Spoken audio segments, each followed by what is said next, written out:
Hey everyone, welcome back to Everything MTG. My name is Justin, and with Core Set 2019 coming right around the corner, I figured I would cover a pre-release preparation guide, just covering some basics of what pre-release is, what you can expect, and my own personal tips on what you might want to bring with you. I actually call it my pre-release kit.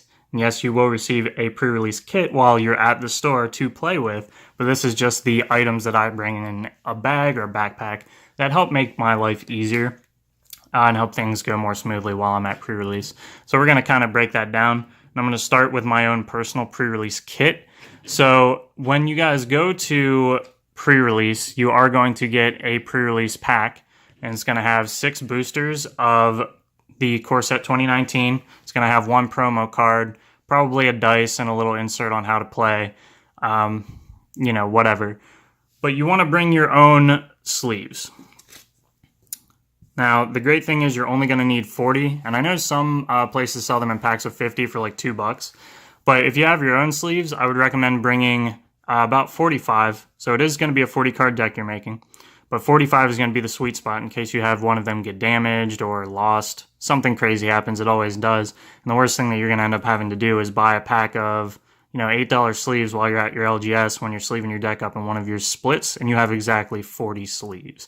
That's just a bad time. I mean, it's great for your LGS to make the money, but it's bad for you when you have 80 more or 60 more of these sleeves sitting at home. You could have just brought them with you.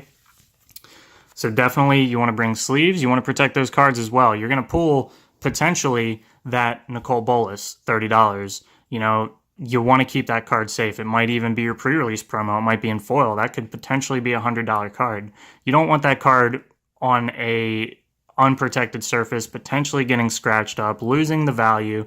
It's not going to look as pretty when you play it in your commander deck or whatever. And it's, it bothers me. I mean, I have OCD, but it's probably going to bother you as well. Which brings me to my next point. Bring a playmat. So you want to double up that protection. Not only do you want to keep your deck protected with sleeves, you also want to keep it protected with the mat. A lot of these LGSs, mine included, have some janky setups with a table. It's made of like plywood. It's got nicks and there's little pieces of wood sticking up that your cards get caught on. They get scratched. Let your sleeves take that damage and let your playmat sit on top of that so even your sleeves don't have to get damaged. That's what I would highly recommend. Another great thing about having a playmat, you're on a surface just like this. This is actually a table that some of these LGSs would have. And you're trying to pick up your card. They killed it. How do I, oh, okay, got it. And you bend your card to get it up. Something ridiculous. That's annoying, right? Keep gameplay going smooth. All you got to, oh, okay, it's dead. Let me just, boom, slide it right off. You're good to go. Gives you that nice slide action. Tap, tap on tap action.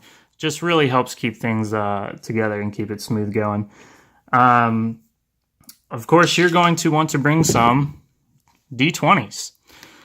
So D20s, I mean, they're good for multiple things. If you get a bunch of tokens, you can keep track with these. You can keep track of your life total. I would personally keep track of what turn it is. Oh, we're on turn 1. We're on turn 5. We're on turn 10. Now, the reason you want to do that is because you don't want to miss your land drops. Now, I know in a lot of games that I get into, somebody inevitably always asks me, hey, what turn are we on? Did I play a land this turn? I can't remember. And you don't want to be stuck in that situation where you're either denying your opponent that land that they are supposed to rightfully have, or you're giving them a land that they're not supposed to have. So if they end up playing that, Nicole Bolas a turn earlier or that Arcades a turn earlier, that's going to be really bad for you. And you don't want to run into that situation yourself, because if you didn't drop that land, your opponent might not be so forgiving, or they might know and they might tell you, I don't know. And so you end up getting screwed out of that land. This is a great way to keep track of that. Now, you can keep track of your life total with that, but I would highly recommend bringing a notepad. And with the notepad, of course, you're going to need a pen. So the great thing to do here is keep track of your life total and also keep a track of your opponent's life total. You can keep track on here if you want as well, but sometimes you're going to, oh, dang, was I at 20 or was I at 18? Can't remember. Well, I must be at 18, but you were actually at 20, and then you lose the game because you missed that extra 2 life. That does actually happen. Additionally, a lot of people, including myself, are really bad at math. even simple math. So your opponent might take that 3 damage and he's at 18 and he thinks he goes to 16. Well, he's actually going to 15, and that 1 life can make all the difference for you guys. So keep track here of your opponent's and your own life total. You can even keep track of the turns on here if you want, although I find it easier to just spin a life counter up and down, and that's why you should bring these, but you don't have to.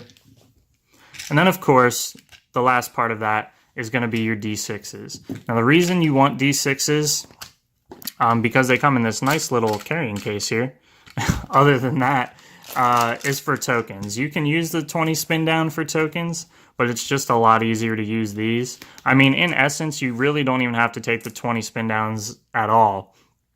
I just like to take them as like a little backup option and, you know, just for fun. Another thing you're going to want to use these for is rolling to see who goes first. Do not roll a d20. I would highly recommend against that because they spin up and they spin down in order. Unless it's a randomized d20. They do have randomized d20s where the numbers are not in order of ascending or descending order. They're just all over the place. But you're not going to have the best roll on this. It is not completely randomized. So you want to keep it as random and fair as possible. Just 2d6 for you and your opponent to roll. That'll take care of it. Of course, you also need to bring something to put all of this in.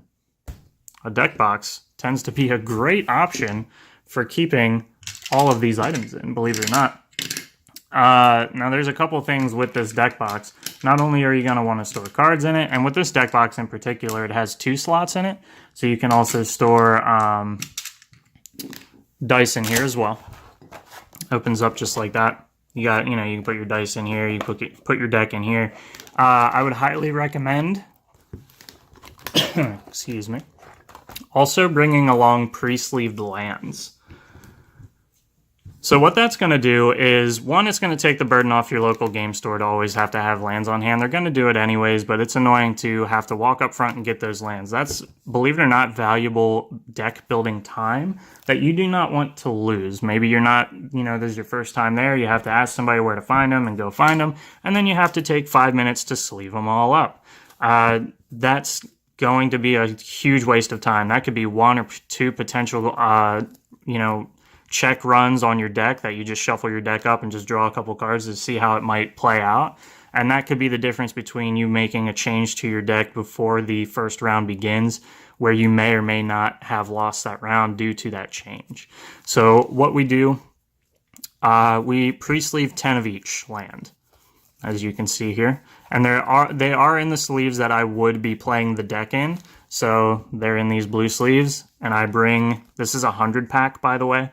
So you have 50 sleeved lands here.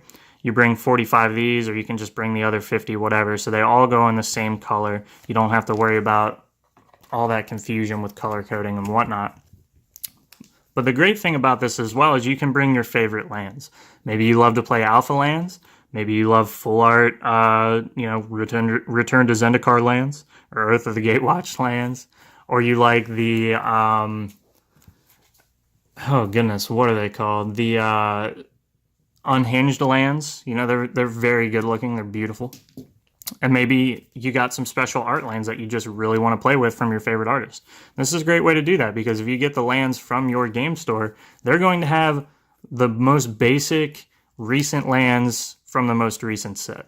So they're going to have Dominarian lands in there. And, you know, maybe that doesn't bother you, and maybe it does. I'm not completely sure. I just like to play with my own lands. It's fun to pick the art that I like most, and I love playing with full arts, of course. So it just gives that extra little bit of flavor. Another thing I would highly recommend, some of these rounds go to 5 rounds. Occasionally it's 3 rounds, and sometimes it will be 5 rounds. So these games can go very long. I mean, we're talking, you could be at your game store for 5 hours. And your game store usually will sell drinks and snacks. You can purchase those there, or you can bring your own. I personally bring 1 beverage and maybe a couple of energy bars. That way I'm good to go for the entirety of the time that I'm there.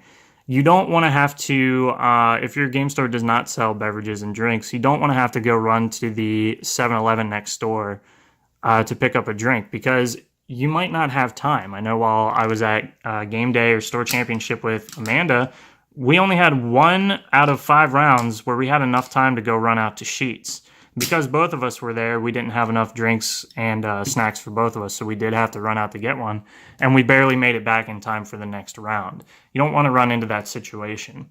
And it also ends up being bad because a lot of people packed into a tight room, you're gonna get hot, you're gonna get dehydrated, and you're gonna get a headache. Having a headache while you're trying to play a competitive game, it's a bad time. You're going to start making mistakes. You're going to start getting irritated, and you don't want that to happen. So the best way to do that is to just have a snack, have a drink on you, and be prepared. And then, of course, this is Amanda's personal bag that she throws all this stuff in because it is a lot of stuff. She throws it all in this bag, drinks and all that, and she's good to go. She just carries that to the LGS, and everything's nice and good to go. So that's just what I would personally recommend as a pre-release kit to take to pre-release. I'm going to cover some other topics here as well, such as deck building. So you guys are going to get your pre-release kit. You're going to build a 40-card deck. There is an acronym called BREAD, B-R-E-A-D, that you may want to follow when you're building your deck. So BREAD stands for Bombs, Removal, Evasion, Aggro, and Duds. And I'll go over those in course in a second. But as you're opening your deck, your pre-release pack, a great thing to do is separate those into colors. So you're going to have a color pile here for white. Put all your white cards there. Put all your black cards there. Put all your green cards here, and so forth. Artifacts, whatever, tokens off to the side because they're usually unimportant. That way, you can easily keep track of what your most populated color is. You know, that might immediately help you make the choice of, I don't know if I'm going to have the support in this color to play it. And that does also go with the pre-sleeved lands. The reason we picked 10 of each is because you're never going to need more than 10. Playing monocolor in Limited is almost impossible, and I would highly recommend not attempting it. You'll always want to play dual color, or in this set, you can also play tricolor. The reason for that is the dual lands that they're printing in Core 2019 are going to be in the common slot. So you're going to come across them more frequently than if they were in the rare slot. And you also have the 3-color dragons. So if you wanted to build around your, Nicole Bolas, you're going to have to play 3-color. You're probably going to get a couple of those duels. And then you're only going to need 6 of each, 8 of each one of these lands maybe, or maybe 5 and 8 or something like that. So the BREAD acronym, we're going to start with bombs. That's going to cover your, I guess you can consider Teferi and Karn, but I wouldn't consider those. That's going to cover your Arcades, your Vivictus, your Chromiums. I don't think it's in this set, but it was in Dominaria. Your Serra Angels, your Lyra Dawnbringers, your Shalai Voice of Plenties. Things that are heavy on the mana cost, 5 or more, but when they hit the board, if your opponent does not have an immediate answer with removal for that card, you have won the game. This is something that can hit them 3 times and the game is over. Or in the case of Lyra Dawnbringer, she's a 5/5 for 5. She's got, I believe, First Strike, Flying, Lifelink at 5 mana for a 5/5. I mean, if your opponent can't handle that within, I'd say, about 2 turns, that game is over. And the same goes for your opponent. So a lot of people do like to look at BREAD in this format. They will start with the bombs and they'll decide, okay, this is the big bomb that I've pulled. I'm going to build around this. Now, you do have to be careful with that because you do need the support for that card. Now, that's why you want to go into a dual color. Something that might, if you pull a white bomb like Lyra Dawnbringer and you don't have enough creatures or enough removal in white, you need to spread out to another dual color, maybe red. That's why you have your cards laid out in different piles so you can see, okay, well, I have 20 red cards and I only have 6 green cards, and it's not going to be that wide of a gap. But you can look at that and be like, well, red's probably going to be the better bet because with 6 green cards, I'm likely not going to have the removal or support I need to be able to play Lyra Dawnbringer and still win. Which brings us to removal.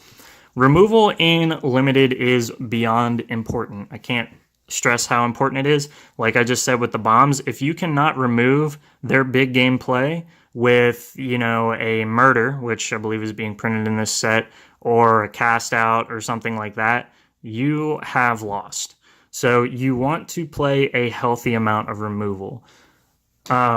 There is a lot of good removal in this set from things like the reprinted, it's not called Pacifism, but it has the same effect. Murder, those are all great cards that you want to play to be able to either permanently lock down your opponent's creature or destroy it and get rid of it. Because when they play that big game play, you have to have that response or you're going to get owned, and it's a bad time. So that brings us to E for Evasion. Now what that stands for is something that's hard for your opponent to remove. So Evasion is going to cover your flyers, flyers indefinitely.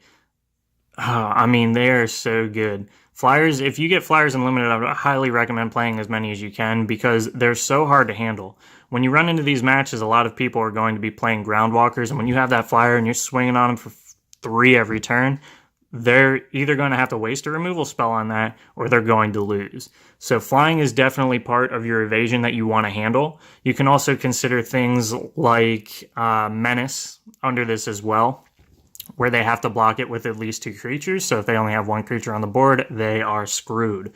Or if they have 2 creatures, now they have to double block. You potentially kill both of their creatures and only lose 1 of yours. That's a great trade. Trample can also be considered under evasion because even if they block, they're still getting hit for that damage. So evasion is very important, and I would highly suggest looking for flyers first. They are easily the most damaging, hardest thing to handle in Limited. That's going to bring us to A, aggro. Aggro is going to be your early game pressure creatures. Now these can equal your 2/2s for 2 or your 1/2s for 1 with haste. Things that hit your opponent early, put on the pressure, and they need to start playing something to take care of it, or they're going to just take a bunch of damage in the early game. Now these aren't typically going to end the game for you, but if you're hitting your curve correctly and you get a 1-drop 1/1 on turn 1 and a 2-drop 2/2 on turn 2 and your opponent misses that 1 or 2-drop, you're getting a free 2 or 3 damage in there that you wouldn't normally get. That's setting you up real well for the end game.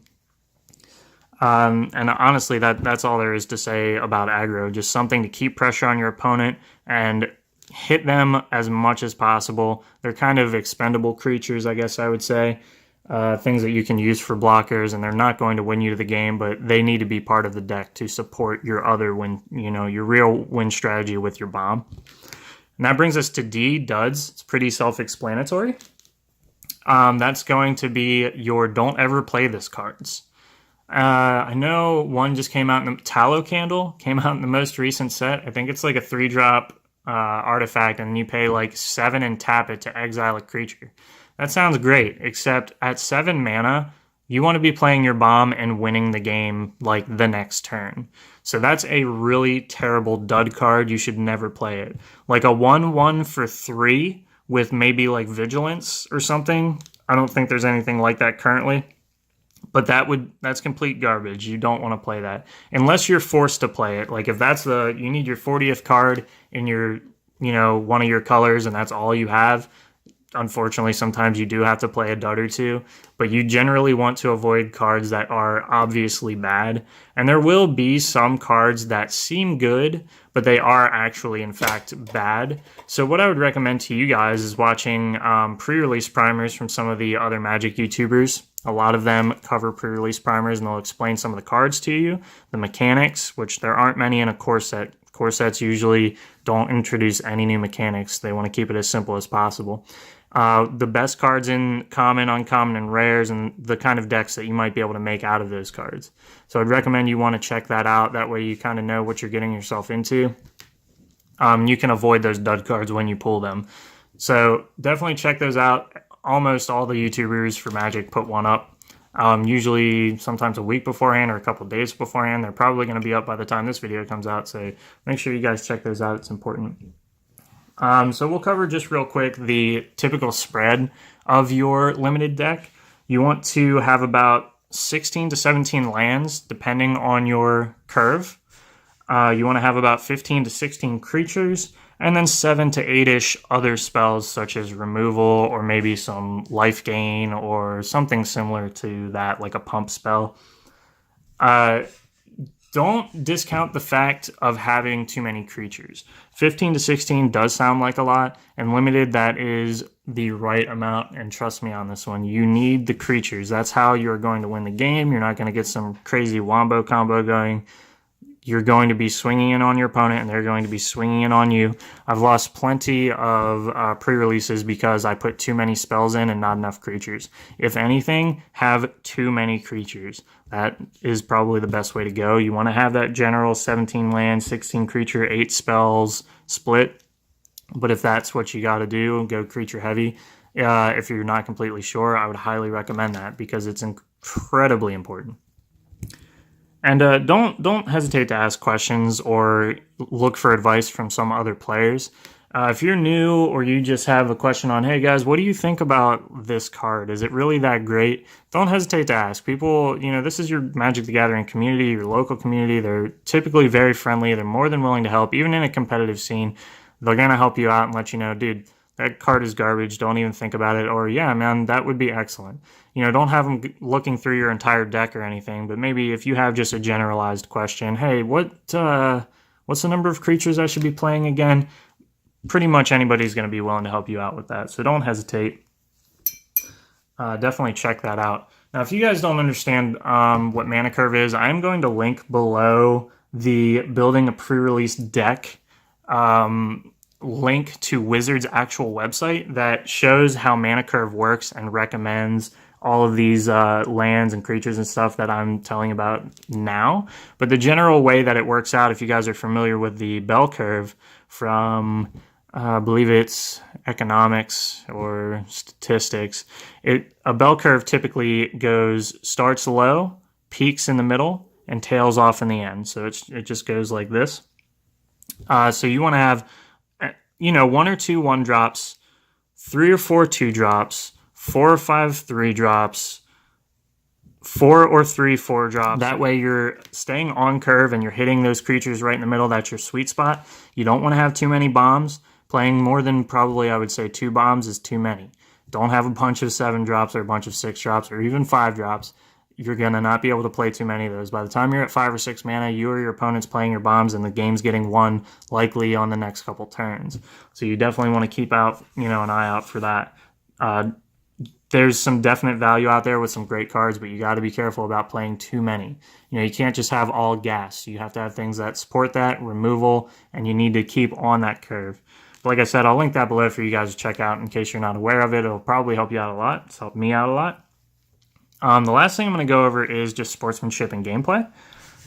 Definitely be friendly. These are people that you might be playing with every Friday night for Friday Night Magic. You're going to go to pre-release, set this LGS from now on. You're going to do draft maybe, or game day. You're going to see these people frequently. They're part of your Magic community.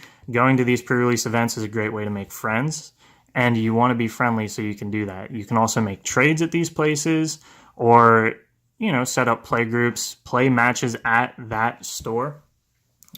You want to be as friendly as possible. And that's going to go into, don't be intimidated by other players. You will occasionally get a player that goes to every Pro Tour and they go to every GP and, I always pull top 8, kind of guy. Don't let them intimidate you. Don't let them rush your turns and end up having you make silly mistakes because they're sitting here and they're going like this. You're gonna be done today? Huh? Oh man, you're taking 2 minutes on your turn. Come on, man. What are you doing? Huh? What are you doing?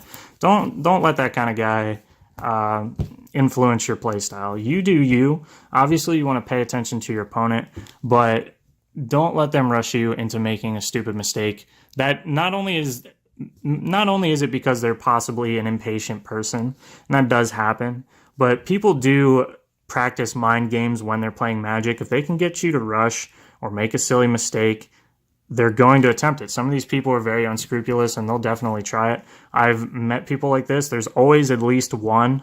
It's unfortunate to say it. There's always at least one at every pre-release that I've gone to where I'll get matched up with them. They're trying to rush you. They're, making these flashy plays and tapping on the table like, geez, you're taking off a long time or whatever. Don't worry about that. And, they might be a great guy outside of the game format. They're just very competitive. So don't hold that against them necessarily. You could probably chat that person up after the game and they're a great person. But when they're in the game, they're just way too competitive and it does happen. So don't hold it against them. But during the game, when they're doing stuff like that, completely ignore it. Because I've made mistakes when people are trying to rush me, taking too much damage, not swinging when I should have, things like that. And it will cost you a game. So you just got to watch out for that. Also, when you shuffle up for the first time or any time in the game, you want your opponent to cut your deck. So, boom, we've shuffled. Allow your opponent to cut your deck, okay? That's just common courtesy. That's the general, I guess you would say, unwritten rules of Magic. Your opponent's typically going to do not like that. Your opponent's typically going to do a cut just to make it fair, make it so you didn't stack your deck. I personally would recommend, and this is within the rules, so it's acceptable. Some people might feel a little uncomfortable with it. Grab that deck and do a couple shuffles. There is nothing wrong with grabbing your opponent's deck and doing a couple shuffles, at the start of the game when you're supposed to be doing your cuts. And this is going to go for if you fetch something from your deck and you have to shuffle, you want to allow your opponent to cut your deck every time. Don't hesitate to reshuffle that for them, just in case. I doubt they're stacking their deck or whatever, but it doesn't hurt to just make sure and shuffle it up, and that definitely keeps it a bit more fair. The last thing is getting paired up or paired down. So what that means is if you lose in one of your rounds, you're not going to get paired to the guy that just went 2-0 with the last guy. You're going to get paired with the guy that went 0-2. So you're not playing somebody that's obviously doing great, had some great pulls, or maybe he's just a better player because you haven't played that much. You're going to get paired with the guy that also lost or also won. So you're going to be playing on the same field, same territory that you should be playing on. That way you're going to have a better chance of getting some wins. And getting wins is important. Usually these stores have prize support. So if you get, depending on the turnout, if you get top 3 or top 5, you'll win a free pack or couple packs, which is really nice. So obviously you're here to play and win, and you definitely want to have fun is the most overall thing. But you might be able to look forward to getting some packs if you do win. That's great. The final thing I'll cover is just extending some courtesy to your opponent. So if your opponent forgets to untap their, untap one of their creatures or something. They go to their untap step and they leave their creature tapped for whatever reason, but they untap all their lands. They draw their card, and they're like, oh, sorry, I forgot to untap that. Let that go. Extend that courtesy to your opponent because typically they're going to extend that courtesy back. We all make mistakes. It's not a game-breaking mistake because he forgot to untap his creature. Don't be that guy that's not going to let people, fix simple mistakes. Because honestly, it's going to get you a bad reputation. Now, if you're 3 turns later in the game and your opponent meant to swing for 3 damage and he brings it up on your upkeep 3 turns later, no, that's not happening. Sorry, bro, you forgot, or you forgot to get your life at the beginning of your upkeep with a Johnny's Mantra, like you gain 1 life at your upkeep or whatever. Sorry, bro, you forgot. It's not happening. There's some egregious errors that go so long that you just can't allow that to come back. Because that can lose you games. But a small error like forgetting to untap a land or forgetting to gain a life, if he's on his second main and he forgot to gain that life on his upkeep, just let it go. You don't want to be that guy. Anyways, guys, I really appreciate you watching. Just figured I'd cover that since we have pre-release coming right around the corner. There's more and more Magic players joining us every day, and that's a great thing. So we want to try and prepare you guys for a great event, making some friends, maybe even, you know, learning how to play a little better, winning some packs. Hopefully you guys get some great pools. If there's anything that we have not covered, some tips or tricks that you guys have, or some things that you would or would not bring, or that I suggested and you would not recommend, put them down in the comments below. Definitely want to hear from you. We want to know about it. We are not doing a pre-release primer for this set just because we haven't done one before. We are thinking about doing it for the next set. We just kind of weren't prepared. There's a lot going on, so we're not really ready for this one. If you guys would like to see that, you know, pre-release primer for Return to Ravnica, let us know down in the comments below, and we can definitely make that happen for you guys if there's enough interest. But I really appreciate y'all watching. Have a fantastic day, and we'll talk to you guys in the next video.